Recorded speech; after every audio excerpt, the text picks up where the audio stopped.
Welcome, all my fellow Washington brethren and sistren.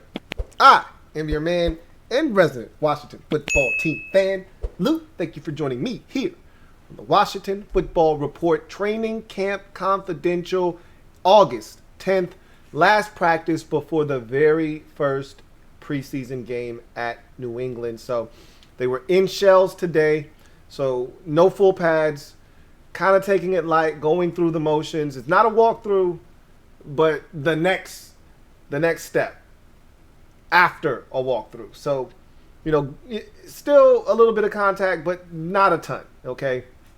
Helmets and shoulder pads, no pads below the waist, so you got to take it easy. Want to keep everybody up, don't want a lot of guys on the ground. That said, let's take care of a little bit of house cleaning first. William Jackson III back on the practice field today after missing the last couple of practices, or at least yesterday he did practice, but on a limited basis. Did not participate in full team activities yesterday, only individual and positional drills. Did partake in the festivities today, and don't know if he's going to play in preseason game number 1. A lot of times with these first preseason games, if there's any reason to keep a guy out, you do. This is not the game that guys have to play in. No, none of these preseason games are, for that matter, but especially the first one. I mean, he doesn't play in this one. He could always play next week against Cincinnati or the week thereafter against Baltimore. So, and being that there's 2 weeks between that third preseason game and the start of the regular season, I'd like to believe that they're going to play a good majority of their starters in that third preseason game, unlike in the past where you didn't play any of your starters. Most of those guys didn't even dress in that final fourth preseason game. You're going to see, I think, some starters getting some meaningful minutes in that last preseason game. But we'll talk about that when we get there. Ron will have time to decide what they want to do with that final preseason game. But Ron did step up to the podium today. We'll talk about some of the things he had to say. One thing in particular really caught my attention, and I'll talk about that here in a second. But some more house cleaning. No Kyle Allen again. He's not playing in this game, and even if he were to practice today, he wasn't going to play in the game on Thursday, which is fine. Look for him to probably be activated or be back at practice, I should say. He's not on any list. Look for him to be back at practice next week. I think that's going to be the target date for him sometime next week as he tries to get back into the swing of things. Speaking of getting back into the swing of things, Matt Ioannidis stepped up to the podium today. Talked about himself getting back into the swing of things. Remember, this is the guy that got injured, tore his pec muscle last year in week number 3 versus the Cleveland Browns and missed the remainder of the season. So he's just excited to be back out there, but has not been in team activities since being placed on the COVID-19 list. And he's just slowly trying to ramp himself back up and get his conditioning under control. So he said low cause for concern for him. He's fine, ready to go. We're just trying to get back into the proper conditioning. So that's good news on that front. And then last bit of housekeeping, I made a mistake yesterday and omitted something. Charge it to my head and not my heart. So I was supposed to tell you guys about Curtis Samuel yesterday, and somehow I don't know how I managed to do that. And I forgot to talk about special teams yesterday when we talked about the depth chart being released, the first unofficial depth chart. And so we're going to go over those 2 items today. We'll talk about the special teams a little bit later on in the program. But Curtis Samuel yesterday was activated, and so he was removed from the COVID-19 list, but then placed on the PUP list. Now, if you recall, we talked about this when camp got underway. He started out camp on the PUP list for his groin. Then I think he contracted COVID, to be honest with you. Because if you look at all the guys that were on the COVID-19 list that did not have COVID, but came in close contact with someone that had COVID, it was only 5 days and they were back. Sheriff, Deron Payne, all of those guys that were on that list, there were like 7 guys at one point that were on the COVID-19 list. Those guys were gone for 5 days and they were back. Curtis Samuel was on the COVID-19 list for every bit of 10 to 14 days. Now, don't ask me which one it was. He was up there for a pretty damn long time. Either way, that's irrelevant, okay? He's been removed from that list. He's now on the PUP list again. So He's still nursing that groin. Ron continues to tell us, hey, nothing to see here. Don't worry about anything. I'm starting to get concerned. Now, I think Ron keeps talking about no concern from a continuity, getting the playbook down standpoint because Curtis Samuel is very familiar with the playbook. They're familiar with his skill set, and they know how he's going to kind of be able to acclimate himself into the offense. I'm not worried about that at all. Ron's not worried about it. I'm not worried. What I'm worried about is this guy healthy? Now, I've been reading some comments, and some people are like, yeah, Curtis Samuels, he's injury prone, this, that, and the third. That's not true. That's not true. You go look at his career to this point. Hasn't missed a ton of football games. Has been pretty available throughout his career. So I don't want to spread a false narrative, but this is not a great look. It is not a great start. At some point, you want this guy healthy. I want him healthy for the regular season. So I'm not complaining that he's not practicing. I'm not one of those guys, oh, he's not practicing. Da, da, da. I just want him to be healthy. And I've had a groin injury before. I know that these things take time to heal. Anybody that's had turf toe, they know it's not a joke. You know, I'm listening to guys that have had turf toe say, look, man, Antonio Gibson might not be right this year from turf toe because he didn't have the surgery. It's not a joke. And as someone that has had a groin injury, I know it's not a joke, okay? And it lingers. And only thing that's going to give it the proper time to heal is time. So, which he's running out of. So, I said all of that to say this. I'm more nervous about the injury itself and less about him getting reacclimated to this offense and getting comfortable with Ryan Fitzpatrick and his surroundings. I'm less worried about that, more so about the injury itself. So I just wanted to throw that out there. But enough house cleaning. Let's talk about Ron Rivera's presser. There was one particular item that stood out to me from Ron's presser, and that was Ron acknowledging that, yeah, I'm pretty concerned about people eyeballing our stuff.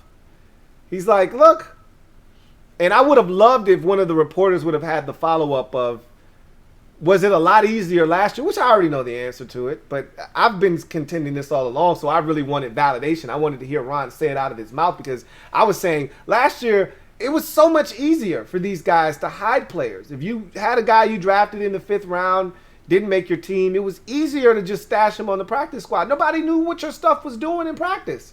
There were no games to assess these guys. So if a guy got cut, it was easy pickings to just slide him onto your practice squad. That's no longer the case. These guys are going to get a chance to play. And as Ron stated, you know, when you're a vested veteran, you got to go through waivers, which means you don't have any control over that. There's no, like, if you cut a rookie, that rookie has a choice. He can either sign with another team. If a team puts a contract in front of his face, he can sign that contract and become a member of the Indianapolis Colts. Or he could even say, you know what, I want a fresh start. Felt like I should have made this team. I'm in my feelings right now. It's a lateral move. The Eagles want to put me on their practice squad. I'm going to go over there because I'm getting a fresh start with them. He has that right to do that.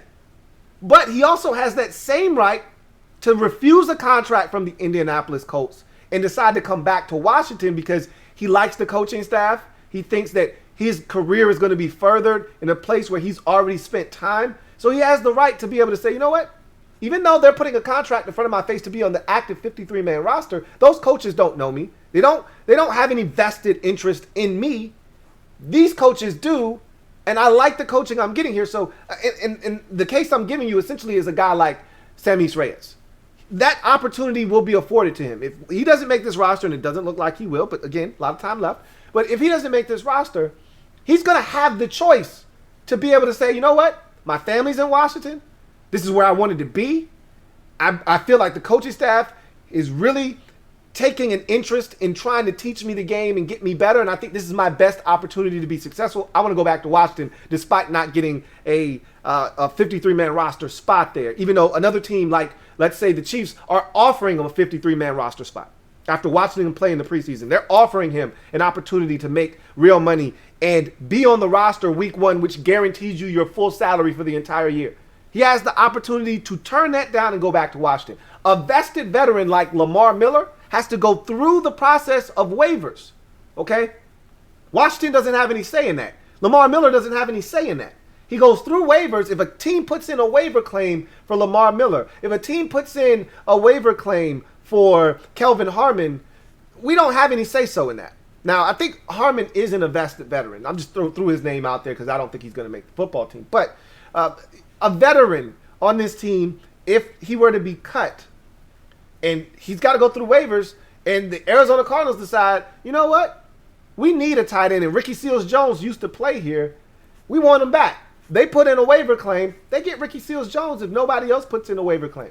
Now, if Washington cuts him and they want him back, he's got to pass through waivers, and then they can put him on the practice squad. So I said all of that to say this. Ron acknowledged, and you don't get a lot of coaches that do this. Ron acknowledged that, I am worried about somebody seeing our stuff this year. We got a lot of guys that we really feel like can play at this level that we don't want to cut, but we already know we only can keep 53 of them. So, yeah, it's pretty nerve-wracking because the question was, posed as, are you going to be taking a look at New England stuff while you're playing them? And he's like, look, we got scouts for that. Like, I'm really focused on my team. That's why we got scouts. They pay attention to all the other teams around the league and the stuff that they're discarding and then decide if, these are guys that fit what we're trying to do. But I'm focused on my team. But I can tell you this, I am nervous about our guys. We didn't have to worry about this last year.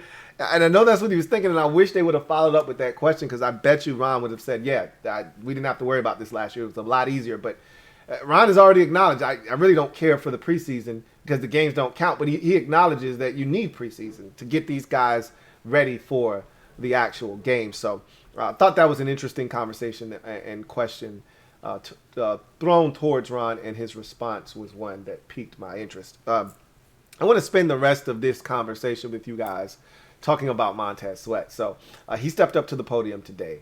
And, I love Montaez Sweat interviews because normally they're succinct. Normally he's as short as one can get. Like when I see an interview and it's 2 minutes and 37 seconds, I'm okay, that's Montaez Sweat. Well, that wasn't the case today. Montaez was actually feeling like answering questions. He was in a good mood. He was in great spirits. So Montaez, it wasn't, short 1 word, 2 word answers. He actually gave you full sentences. I was shocked. So let me start by saying this.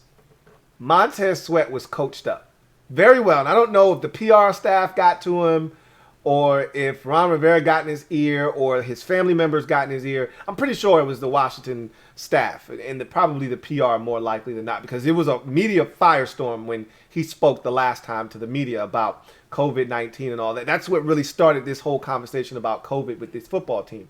And Montaez was unapologetic, and he was like, look, I'm not taking this shit. I don't believe in it, and I'm not taking it until I get COVID. I don't have COVID, so I'm not worried about it. So that started the whole discussion, and I think they got to him quick and fast and in a hurry because they asked him, they tried to debate him again with another COVID question. And, it's not like they just came after Montaez with the COVID question, because they asked all these guys, every single guy that steps up to the podium.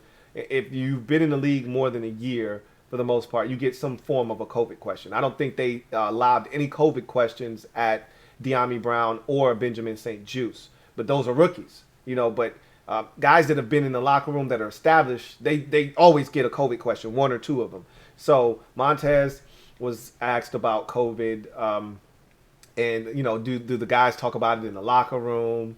And he's like, yeah, we talked about it with coach. We talked about it with, the guys in the locker room. We talk about it all the time, And then, so, that's their way to get in the door. They stuck their foot in the door to see how Montaez responded to the question. If Montaez was standoffish, they probably would have dead it, left it alone, and moved on. But he was open. He was receptive. He gave them a full answer. So now the reporter feels a little comfortable. Hey, he left the door slightly ajar. Now I can go in. So he's like, hey, did your stance on COVID change now that the team's up to like 86%? Montaez is like, that's a personal decision between me and my family. So I was like, look at Montaez. He got coached up, He got coached up. Anyway, I digress. I said all that to kind of lead into, we're up to 86% now. For those of you who care, I don't, but I know there are some of you out there that do. We're up to 86% of guys on the team that have at least 1 shot of COVID vaccine So that's a really good number, trending in the right direction, and we'll see if that number continues to grow. If not, 86% is not bad. I know the league wants everybody up over 85. We're over that threshold. They would like teams to be at 100. They want everybody to get over 90.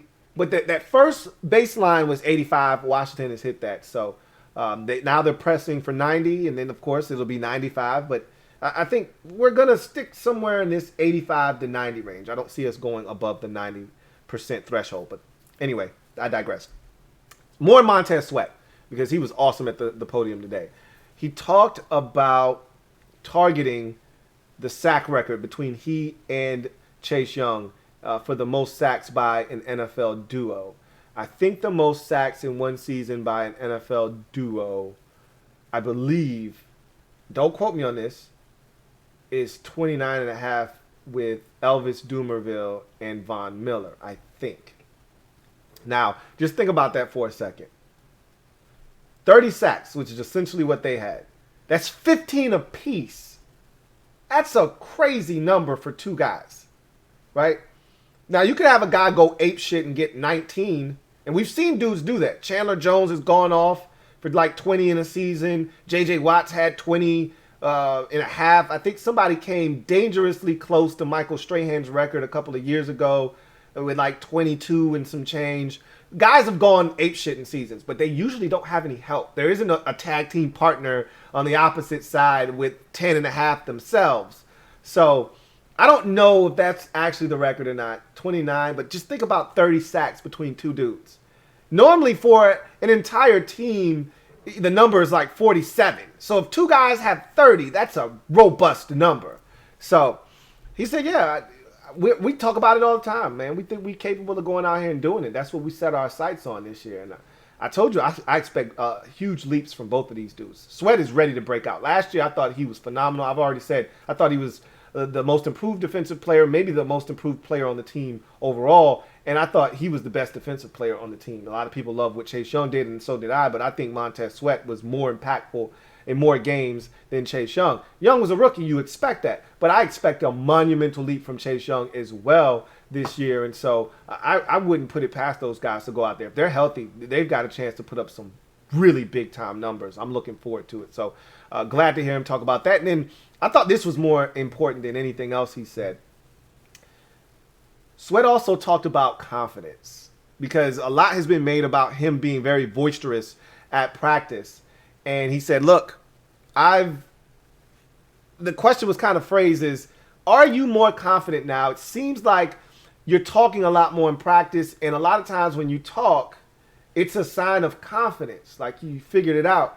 Are you more confident this year, and is that why that you've been so vocal in camp this year? And he's like, yeah, pretty much. You know, when he said, I talked to the young guys about that. The biggest thing in this league is playing with confidence. And, you know, it's funny. I've heard that echoed so many times. So I'm starting to believe that that's a real thing. Like, and I've said this before, you know, because I can attest to this, not playing at the high level, you know, but I'm just talking about for myself. I played best when I was confident. It doesn't matter what sport, baseball, basketball, football.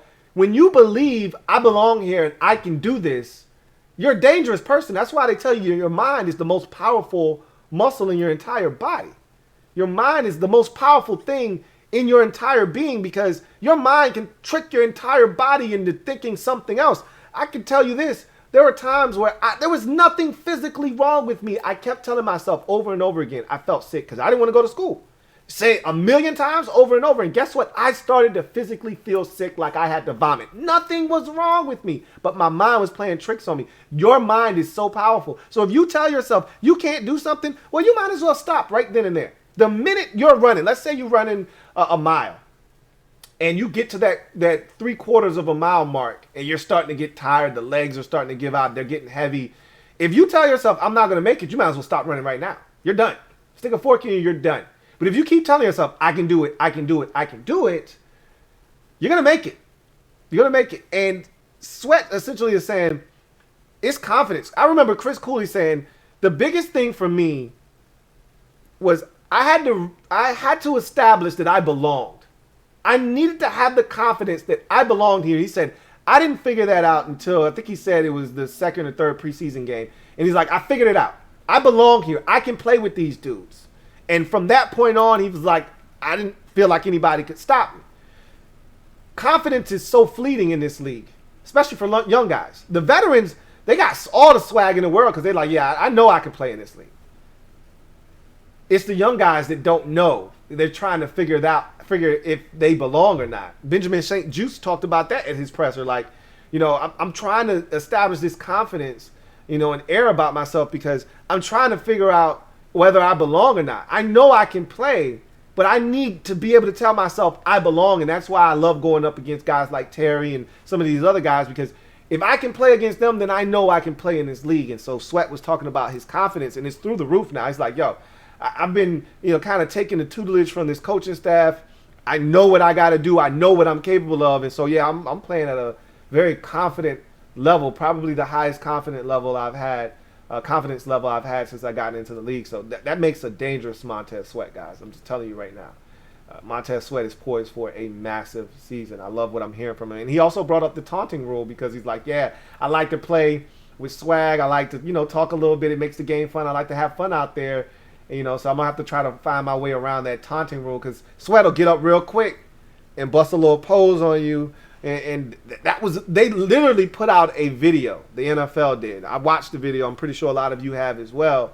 And I think I retweeted it on my Twitter account. So if you follow me, then you probably saw the video as well. But it's really simple stuff, but they're trying to crack down on taunting. You can't get up and spike the ball, spin it in a guy's face. You can't, take a big hit, then get up and flex on a dude like, nah, I'm good. You're going to get a flag for that. They are really looking to crack down on taunting this year. So Sweat was like, yeah, I gotta kind of, find a way around that. But, yeah, I like to talk. So we're going to see how that goes. But one last thing for those of you out there, again, who care? It's not a big deal. These things are really not that important, but it's information that's out there, so I'll give it to you as well. Landon Collins is the new NFL PA rep for the Washington football team. That position was held for the longest time by Nick Sundberg, our long snapper, who is no longer here, has been replaced by Cameron Cheeseman. So Washington needed a new NFL PA rep. That guy is Landon Collins. How long will he be here to be our rep? Who knows? He's going to be here this year. I think if he plays well, he'll be here next year as well.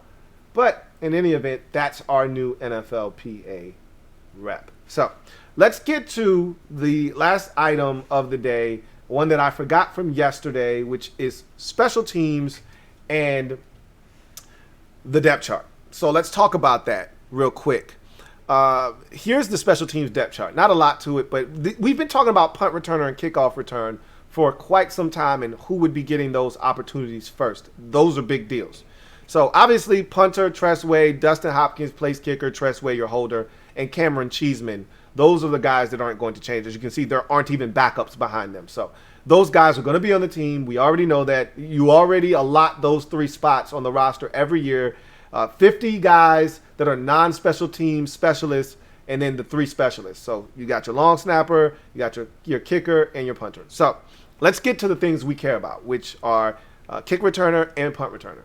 Danny Johnson is your kick returner. He was last year. He's going to continue to be that this year. So far, so good. I told you I think Danny Johnson's going to make the football team. So this is another indication that they're going to give Danny Johnson every shot and every opportunity to make the football team, and I think he's ultimately going to do that. He's a core special teamer. They like the value he adds as a corner. He's not just a token cornerback that's on the roster because he plays special teams. He can actually play the cornerback position in addition to the value he adds as a kickoff return man, and he was really good at it last season when he did bring the football out.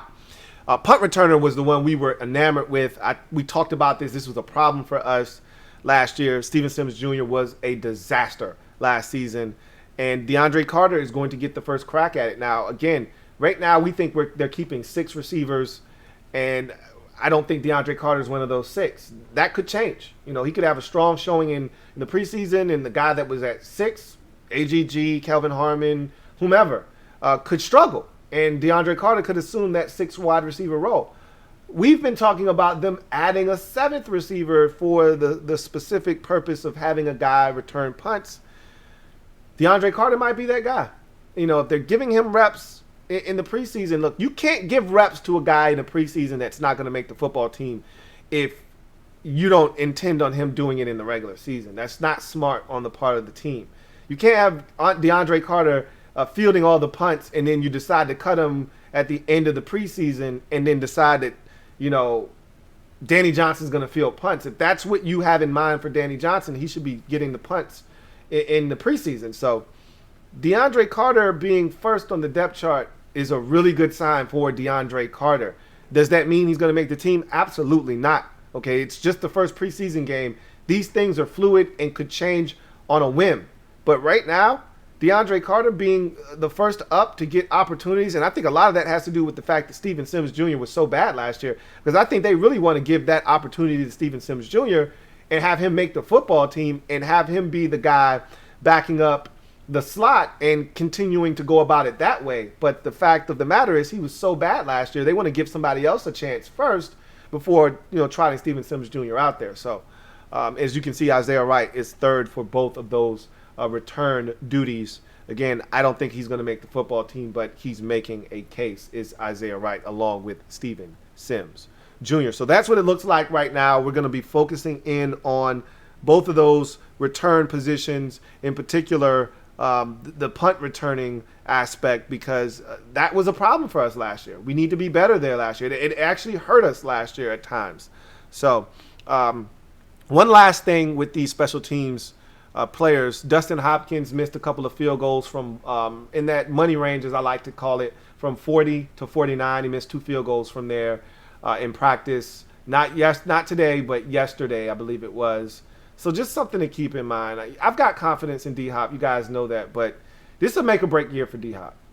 You know, I think they only signed him to a 1-year extension. Like, they didn't sign him, you know, for, 3-4 more years.